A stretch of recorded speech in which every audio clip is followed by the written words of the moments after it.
Korea Utara.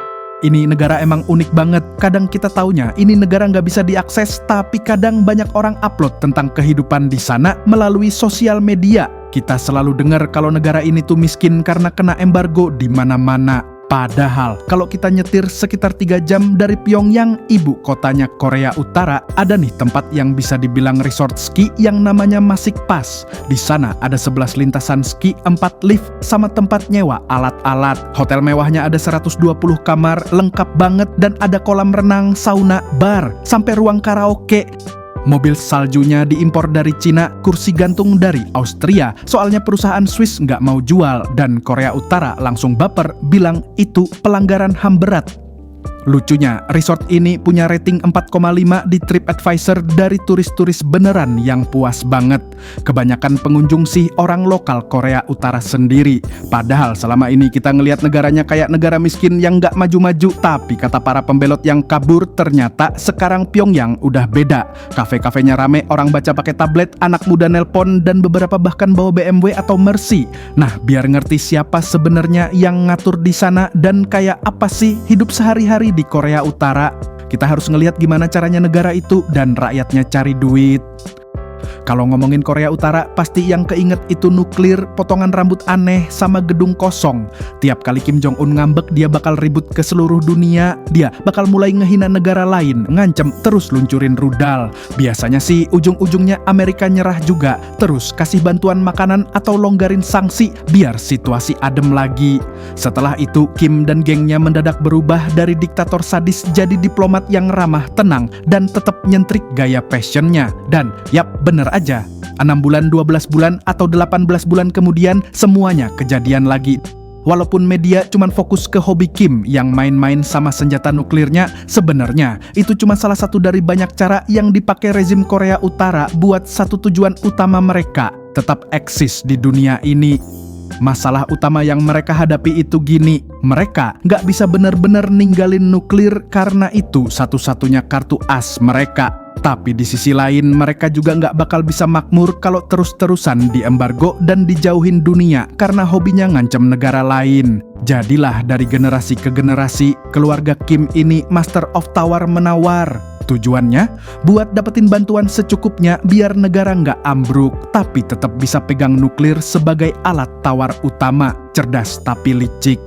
Oke, kita flashback dulu ke awal. Sebelum negara ini jadi Korea Utara yang kita kenal sekarang, presiden pertama Korea Utara, kakek dari Kim Jong-un, yaitu Kim Il-sung. Itu sebenarnya bukan orang yang cocok banget jadi pemimpin. Dulu dia tempur bareng pasukan komunis Tiongkok, terus masuk tentara Soviet. Secara militer dia jago, tapi urusan politik, nah ini dia minim pengalaman, nggak pinter-pinter amat, bahasa Koreanya juga pas-pasan, dan ngerti marxismenya pun dikit banget kayak isi momogi. Tapi karena saat itu opsinya nggak banyak, dia tetap dipilih buat jadi pemimpin negara baru yang dikasih nama keren banget, Republik Demokratik Rakyat Korea. Republik Demokratik yang nggak demokratik. Tapi jangan bayangin dia langsung bebas ngatur semuanya. Ya, awalnya dia masih kayak boneka. Semua pidato pentingnya disusun dulu sama penasihat Soviet, konstitusi negaranya juga dibikin bareng mereka. Jadi Korea Utara waktu itu semacam negara kendali jarak jauh buatan Moskow. Pas perang Korea kelar, Kim Il-sung udah jadi pahlawan nasional. Dan pujian itu bikin dia makin pengen jadi lebih dari sekadar boneka Soviet atau Tiongkok.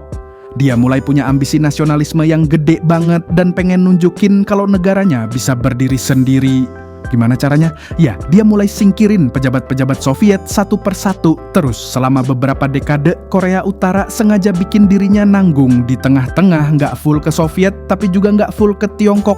Dia main di dua kaki. Apa yang dikasih Moskow, Beijing pasti ikut kasih juga, bahkan ditambahin. Begitupun sebaliknya. Kedua negara itu tahu mereka lagi dimanfaatin, tapi daripada kehilangan pengaruh ke lawannya, ya udah mereka diam-diam aja. Strategi licik ini masih berjalan sampai sekarang. Biasanya orang mikir, oh Korea Utara tuh kayak bonekanya Cina. Nah, ini yang sering bikin orang salah paham. Faktanya, Korea Utara udah lama nggak jadi boneka siapa-siapa. Hubungan mereka sama Cina tuh lebih ke temen kalau butuh doang. Cina emang punya kepentingan gede banget biar Korea Utara tetap ada, tapi bukan karena pengen mereka sukses atau kaya raya, nggak segitunya juga. Yang Cina pengen tuh stabilitas. Karena kalau Korea Utara tiba-tiba bubar, bisa-bisa 25 juta orang miskin dan nggak punya skill nyebrang ke wilayah Cina. Dan yang lebih serem, bisa-bisa pasukan Amerika makin deket ke perbatasan mereka. Jadi Korea Utara tuh kayak tembok penahan. Selama mereka nggak bikin ulah terlalu parah, Cina bakal tetap support dengan cara mereka sendiri. Bahkan sebenarnya Cina pengen Kim Jong-un belajar dari mereka. Buka ekonomi dikit-dikit, reformasi, jadi nggak usah ngandelin nuklir terus buat bertahan. Tapi ya, Cina juga sadar pengaruh mereka ke Korea Utara tuh terbatas. Iya sih, mereka mitra dagang terbesar Korea Utara, tapi propaganda negara terlalu kuat. Rakyatnya udah dibentuk buat percaya apa aja yang dibilangin pemimpinnya.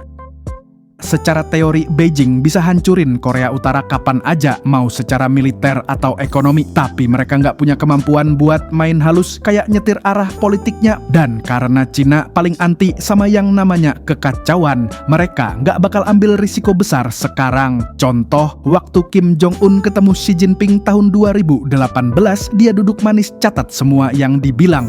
Tiongkok secara terbuka ngatain uji coba rudal mereka dan ikut vote sanksi di PBB. Tapi anehnya, Xi juga jadi pemimpin Cina pertama yang datang ke Pyongyang dalam 14 tahun ke belakang.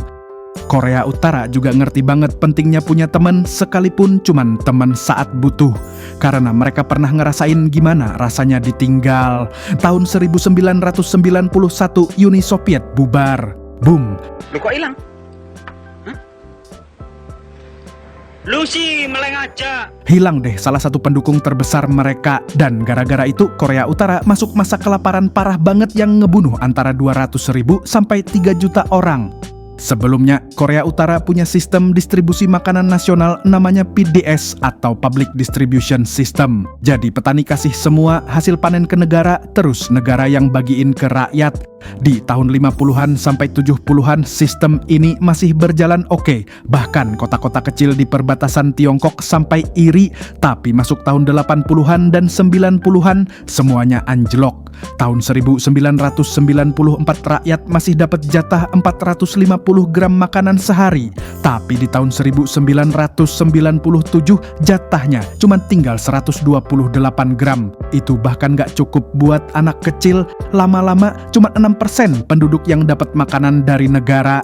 94% sisanya disuruh survive sendiri. Ya, bayangin aja, ini salah satu momen paling penting dalam sejarah Korea Utara.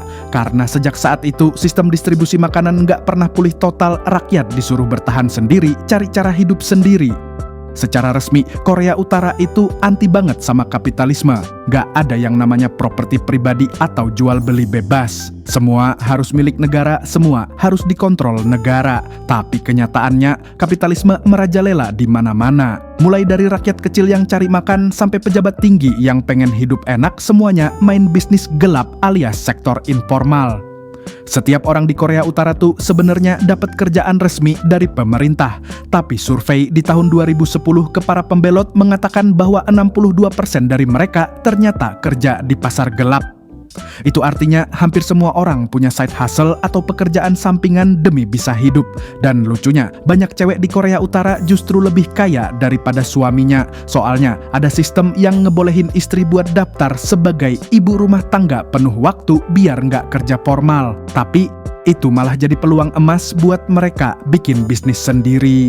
Di pinggir-pinggir jalan banyak banget pasar yang isinya ibu-ibu jualan makanan, rokok impor dari Rusia sampai bir dari Cina. Barang-barang kayak gini sebenarnya ilegal sih, tapi pemerintah kayak ya udahlah ya. Karena gimana pun negara ini masih belum pulih dari kelaparan 30 tahun lalu. Jadi rakyat udah terbiasa hidup mandiri tanpa bantuan negara. Bahkan bisa dibilang pasar-pasar ini yang bikin rakyat tetap hidup sampai sekarang. Yang penting jualannya bukan buat tujuan politik. Mereka jualan bukan karena mau revolusi. Yang miskin pengen survive, yang kaya pengen hidup lebih nyaman. Simple.